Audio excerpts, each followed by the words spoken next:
people, no matter what they're doing, think of the trivia in the end. I can just see a lot of guys, the day the big atom bomb attack comes, he's running down the street, and he's madder than the Dickens, you see, because he forgot to get batteries for his transistor radio. It's the only thing that's bothering him. A lot of people, when we're confronted with a giant thing, we generally settle for fist fighting it out about a little thing. That's a fact. And so, here, did you read about this guy in Berlin here last week? 3 guys crashed one of the crossing points, 3 guys from East Germany. They rushed through, and the machine gun slugs are flying. It says 3 young men drove up under the guns of American tanks to a crossing point today between East and West Berlin. And the shells were flying and everything. And they got on the other side, and immediately, as soon as they got on the other side, they pushed the car back. And the reason they pushed the car back was the driver explained to newsmen that he had escaped from East Germany in his boss's car, and he decided he really ought not to keep it. I think that's a great story, that in spite of everything. And this happens often during war, It's really, during wartime, guys will be shooting at each other with flamethrowers. And in the middle of it, 2 guys will start fist fighting, 2 enemy soldiers, And one guy gets highly indignant because the other one kicked him below the belt.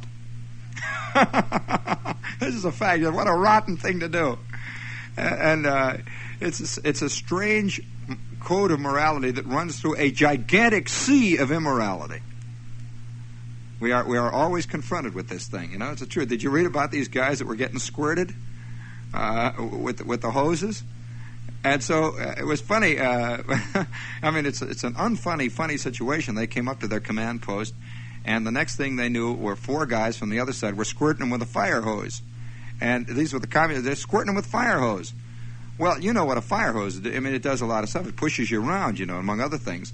So the 2 guys immediately threw tear gas at them.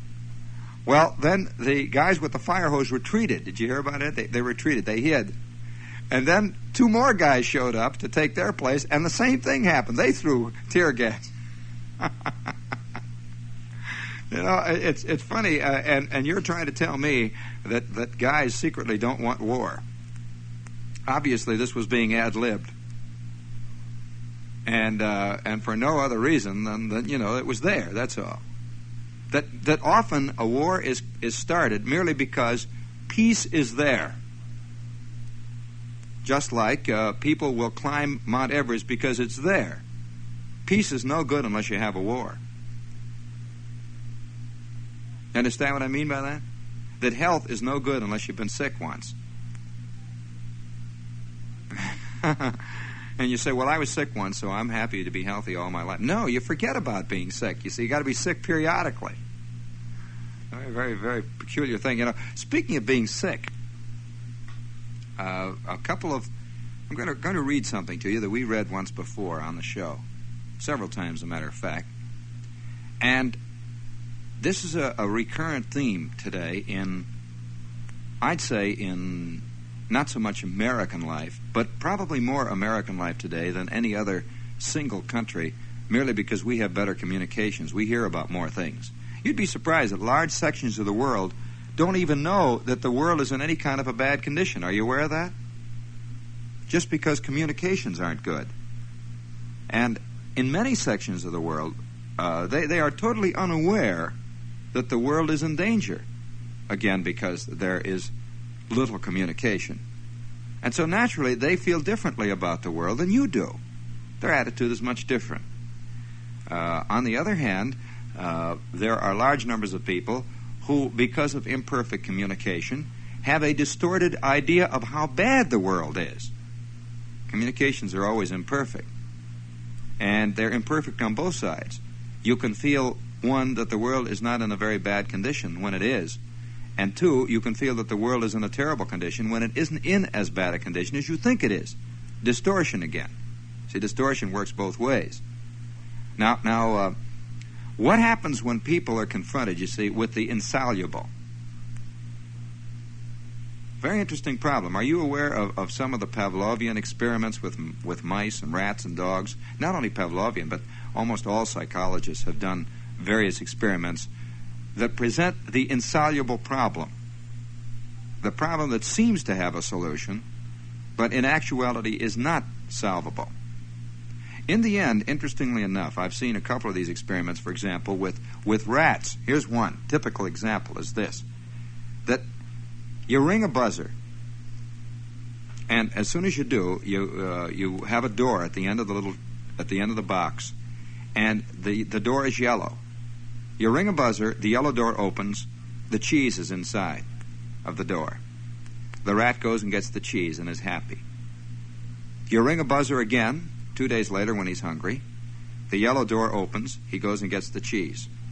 You do this until he begins to assume that whenever the buzzer rings, the yellow door will open and there will be cheese. Okay, at that point then, you ring the buzzer, you open the door, there's no cheese. Well, the rat will run to the door anyway. You see, he doesn't know it. So he goes and he looks, he says, what is this? He goes back and sits down. You ring the buzzer again. He jumps up and runs over there again. Nothing. On the third time, you open the red door, and inside the red door is the cheese. This time the buzzer rings, he runs over to the red door. Now, you do this until finally he assumes now it's going to be in the red door. Then suddenly you switch to the yellow door. And then one time, you do this, and there's no cheese in either one. But both doors open. He sits down, he looks mad, after running to both of them.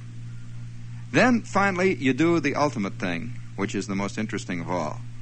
You finally press the button, the buzzer buzzes, the doors open, and there is no cheese in either one. He sits down. Then you immediately follow that with pressing the buzzer, both doors open, and there is cheese in both. He won't take either. He just sits and looks. Because by this time he is incapable of a decision. He can't recognize cheese anymore when he sees it. That's a fact. Now you think that I'm kidding you? It's true. Unfortunately, it's true. And time again, this has worked out. You say it doesn't work with people? Oh, yeah? Oh, don't kid yourself, Dad. That you are jumping at a lot of cheese these days that wouldn't even have been cheese 10 years ago to you, and vice versa. That a lot of things that are cheese you're not jumping at, merely because what has appeared to be cheese 25 times in the past 5 years has turned out to be nothing. So in the end, you wind up with immobility. Well, so what happens, you see, when this is done over a certain period of time, a whole nation can become immobile because it can't tell what's good and bad anymore. Especially when the rat turns around and starts to excoriate himself for running to the wrong door. He blames himself, you say, in the end. And it's an interesting problem because we are all, in a sense, burdened with two things. One, a sense of guilt, which is, by the way, part and parcel of all men. If you know that, if you know that all men have a sense of guilt, you can use that and turn that sense of guilt into a positive thing. A very interesting problem there. However, that's another aspect of the problem. We will not even go into guilt tonight. That's in the next semester. However, the sheer effect of cause and effect, the sheer result of cause and effect, response and lack of response, is often the result of conditioning. And so you will assume a man is speaking sense merely because you have heard other men speak like this in the past. Just as the rat himself assumes that the cheese is behind the yellow door merely because it has been in the past. And all the aspects of cheese is there. The buzzer buzzed, the door opened. And many a rat will even react as though the cheese was there. He will salivate. And he's salivating to nothing but a sound, which is a symbol of cheese, but not cheese. Are you following me here? Oh, hey. Yes, sir, that's my baby. We're getting into some deep water. And you see, and another thing, too, is that people, just like, let's take music now. We can go into theories that have nothing to do with, let us say, with political things. Let's say subjective art forms. Now, you assume that because a man writes using the octave system of writing, 8 tones, and he writes in a linear fashion, which is to say he writes with a tune, that he is writing good music, or at least understandable music, and logical music. If a man writes using 5 notes, which is an oriental scale, a pentatonic scale, and uses a different system of melodic development, which is horizontal rather than linear, you assume he is writing insane music that is nutty and ridiculous. The reason being, of course, you have been conditioned to one and not to the other. And that gets quite complicated, too. And so, in the end, you both might be discussing music, but discussing music in completely different terms. Just like when the Russians say peace, they are not talking about peace the way you mean peace. Did you read James Reston's discussion of peace? Well, very interesting. The 3 types of definition of peace that are used in the communist socialist camp. The dynamic peace. You know what dynamic peace means? That means that peace is a kind of peace that means that as long as we can shove you around in any way short of war, and you will continue to retreat, that is peace. That's dynamic peace. That if we gain our ends without blowing each other up, that is peace. Our ends being you. Now that's peace. No, that really is called peace to some people. On the other hand, there is what they call a militant peace. Oh boy, that's a loaded one. Militant peace is the kind of thing, a fascinating kind of peace, which I witnessed, by the way, in one of the eastern countries, of 40,000 guys marching along with tin hats and flamethrowers on their backs, carrying a big sign saying, "We're for peace." That's an interesting kind of peace. Then there is the third kind of peace, which is literally peace, passive peace, which is Titoistic peace, in a sense. He just, there it is. They got a communist country, and that's the end of it. They're not about to hit other people on the head to create other communist countries. That's a different kind of peace, and that is looked upon as aggression by many people who believe in the other forms of peace. So, oh boy, you don't know which door is going up, the yellow one, the green one, the red one, the cheese is there, and the buzzers are buzzing, and in the end you just sit there and scratch.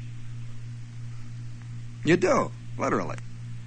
And so it gets quite involved. So what happens in the end is that the average person desires to withdraw from it all. Now, how does he withdraw from it all? Several ways. 1, he pretends it doesn't happen. 2, he says it's all highly exaggerated. 3, he buys a cabin in Maine. 4, he reads nothing but, let's say, the Saturday Evening Post, Reader's Digest, and he sticks pretty close to watching Gunsmoke. So he is able to convince himself, you see, and in a way he has philosophically built a box around himself. A box that is immune, you say, from attacks from the outside, philosophical or otherwise. So if you're watching Gunsmoke, this is perfectly safe, I mean, who can get mad about a gunfight that took place in 1870 in a town that never existed by 2 men that never were? You see, so this is a very interesting thing. So naturally, everybody watches these. It is violence, but non-violent violence. You know what I mean by that? If somebody could figure out a non-sinful sin, everyone would want it. You see? So we like to say we don't like violence, but we've been able to work out a non-violent violence play. Gunsmoke is a good example of it. Naked City is a good example of it. A lot of gunfire there, and a lot of people getting shot, but everyone knows they're actors. And they're going to get up and they're going to walk right onto the set of the next show. Nobody really worries about it. So it becomes non-violent violence. But it's still violence, incidentally. So don't say you don't like violence when you're watching Gunsmoke, because you wouldn't watch it if they didn't shoot. Even if it's blanks against non-existent characters and non-existent, they're still shooting. Like a friend of mine said the other day, he says everybody would immediately give up fishing if fish screamed when they were caught. Somehow fish can't communicate very well. It's interesting how the conservationists are always against shooting deer, but very few of them say anything about, let's say, catching bluefish. That deer seem to be more human than bluefish. They walk around on the ground like you do. I mean, you don't swim 400 feet below the surface like a fish. And so if fish could learn to scream, there would be no fishermen within 10 minutes. Now, and you say, well, it's the thrill of landing the fish. What if I worked out a device that you could cast out there, and if you cast well enough, this device would attach itself to your line and would give you 4 times the fight of a bluefish. And you might even lose. You wouldn't go. Now, you say that you're giving the fish a 50-50 chance. Or are you? Are you standing a chance to lose? Have you ever heard of a guy that was pulled in by the fish and landed by the bluefish? I doubt it. You say, no, he has no chance. His only chance is to escape, but not to win. So he does not have a 50-50 chance. Not at all. In fact, the cards are weighted in your favor. Now, follow that. And this is coming, by the way, from a fisherman. So the things, it gets quite complicated when you really consider yourself what you really are and what you really want. It would be no fun fishing unless there was something alive on the end of that line that you could kill. Let's admit it.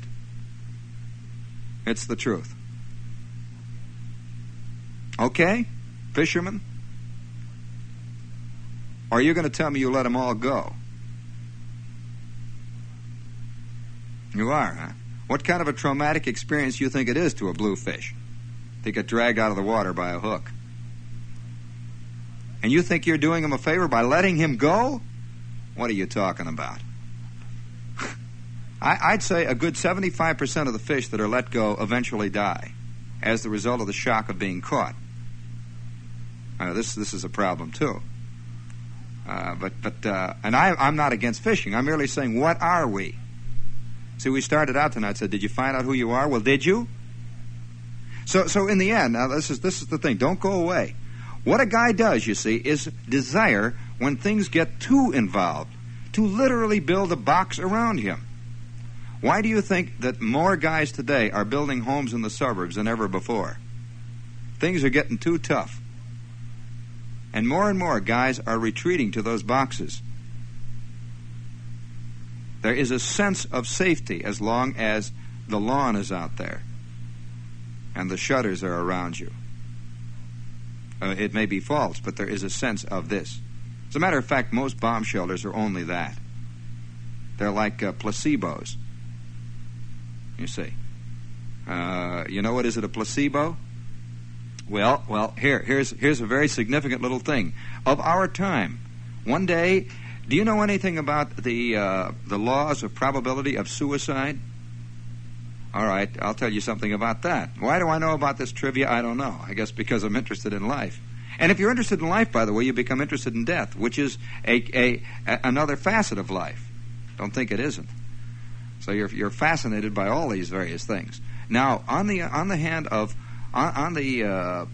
side of probability, do you know that an insurance adjuster can look at a victim of a disaster and can tell almost with absolute certainty whether he committed suicide or not, because there are ways of committing suicide people take. For example, it is almost one of the rarest of all suicides is to leap from a moving vehicle. That's a rare suicide. Are you aware of that? To do it to kill yourself.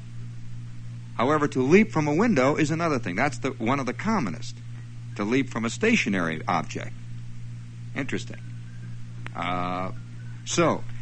Here is a note probably of one of the rarest of all types of suicide that just came in, and I think it's significant. Listen. Of our time, probably would never have been conceived 1,000 years ago. Syracuse, New York. A man whose body was found in an elaborately built plywood box in a hayfield apparently committed suicide by sealing himself in the box.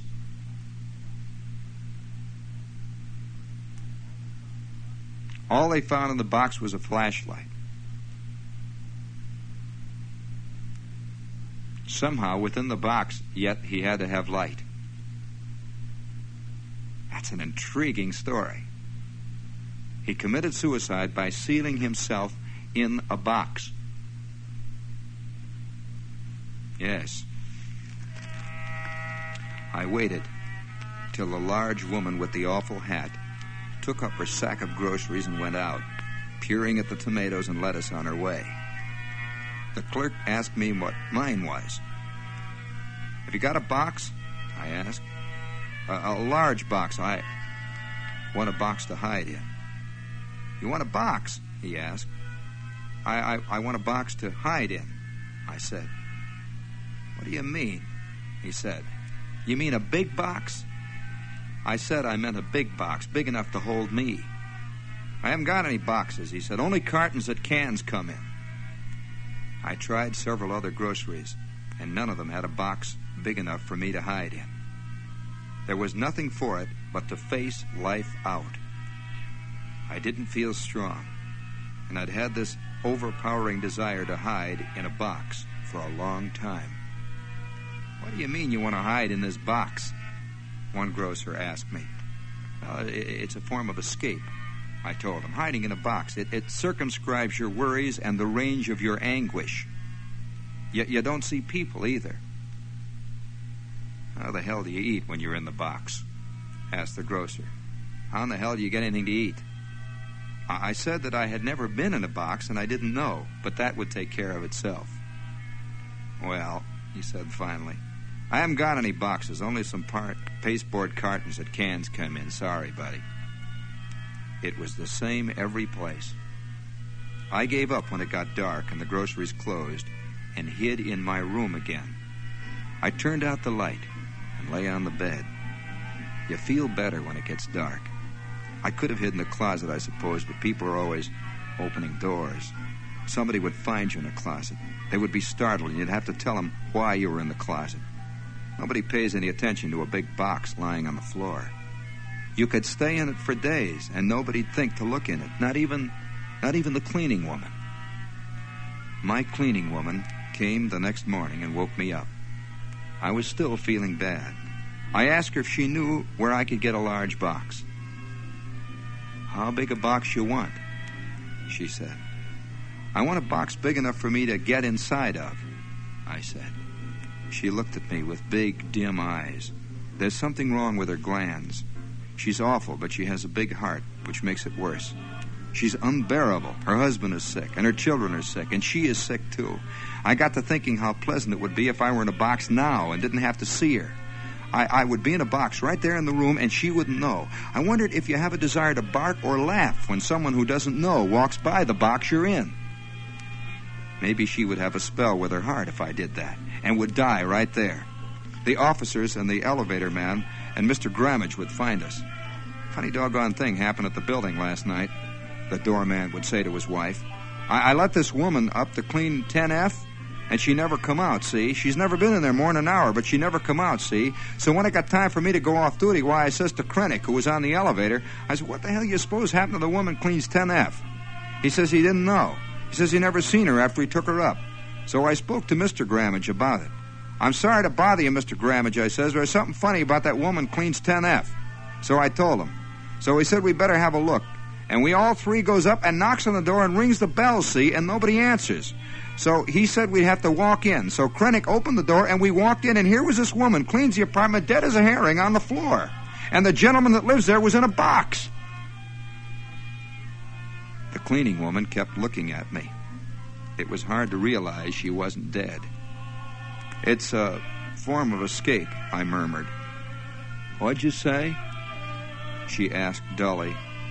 You don't know of any large packing boxes, do you? I asked.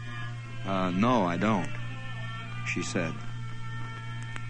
I haven't found one yet, but I still have this overpowering urge to hide in a box. Maybe it'll go away. Maybe I'll be all right. Maybe it'll get worse. It's hard to say.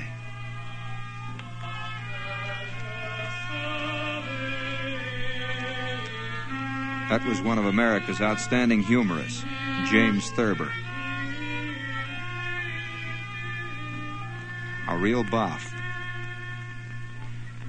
And by the way, the box principle is also associated with extreme isolationism of many forms. There are many ways of building a box to hide in. And in the end, about all you can say is, maybe it'll go away. Maybe I'll be all right.